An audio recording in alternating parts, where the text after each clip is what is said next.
Salam Patriot di Suara Patriot bersama Chandra Tua. Saudaraku sebangsa dan setanah air. Kali ini kita angkat tema ketika bangsa-bangsa masuk ke dunia Karl Marx tanpa sadar. Jika di episode 3 kita melihat bagaimana pikiran Karl Marx menjadi arus utama lewat kampus dan budaya, maka pertanyaan berikutnya lebih mengganggu. Bagaimana mungkin bangsa-bangsa yang secara resmi menolak komunisme justru ikut hidup di dalam cara berpikir Karl Marx?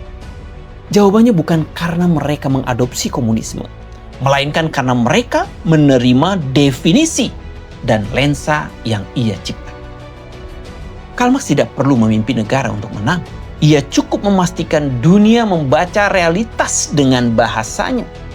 Begitu definisi itu diterima, kebijakan apapun, bahkan yang dimaksudkan untuk melawan, akan tetap berjalan di atas rel yang sama. Perhatikan pola yang berulang di banyak negara. Ketika terjadi krisis ekonomi, narasi yang muncul hampir selalu sama. Pasar dianggap gagal, keuntungan dicurigai, dan negara diminta turun tangan. Dan ketika terjadi ketimpangan, struktur dijadikan kambing hitam.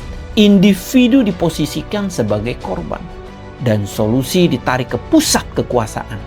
Tanpa sadar, bangsa-bangsa ini menerapkan koreksi ala Marx. Meski menolak komunisme secara formal. Inilah jebakan yang jarang disadari. Menolak komunisme tidak otomatis berarti keluar dari dunia Karl Marx. Karena Marx tidak hanya menawarkan sistem politik, ia menawarkan cara menjelaskan dunia. Dan banyak negara menerima cara menjelaskan itu sebagai akal sehat modern. Lihat bagaimana kebijakan negara modern berkembang. Negara membesar atas nama perlindungan. Pajak naik atas nama keadilan. Regulasi menumpuk atas nama kepastian. Bank sentral mencetak uang atas nama stabilitas. Semua ini terdengar rasional, namun pertanyaan sederhananya, jika negara terus membesar, kemana perginya tanggung jawab individu? Disinilah kita melihat jejak Marx bekerja. Marx meyakini bahwa manusia ditentukan kondisi material, kebebasan adalah ilusi, dan perubahan sejati harus datang dari struktur.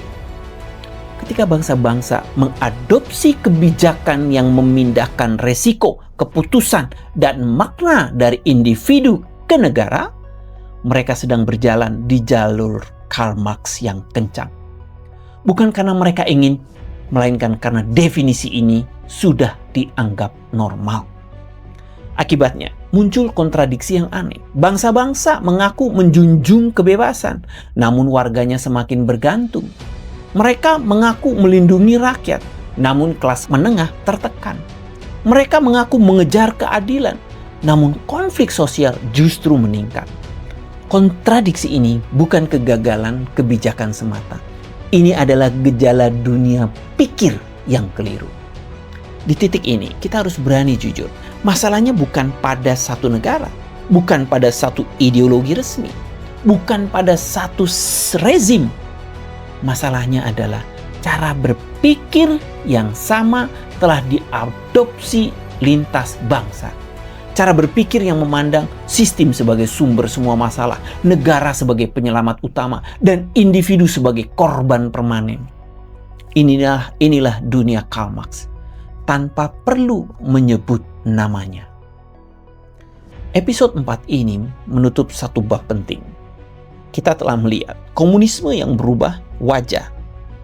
Episode 2, perang definisi. Episode ketiga, jalur penyebarannya. Dan kini penerimaan global tanpa sadar. Namun masih ada satu pertanyaan besar yang mengganggu. Jika bangsa-bangsa anti komunis bisa hidup di dalam dunia Marx, lalu siapa sebenarnya korbannya? Pertanyaan itu yang akan kita bahas dan jawab pada episode Poros 4.5. Jika episode ini membuat Anda melihat pola yang selama ini terasa samar, silakan like, tinggalkan komentar, dan bagikan ke para sahabat.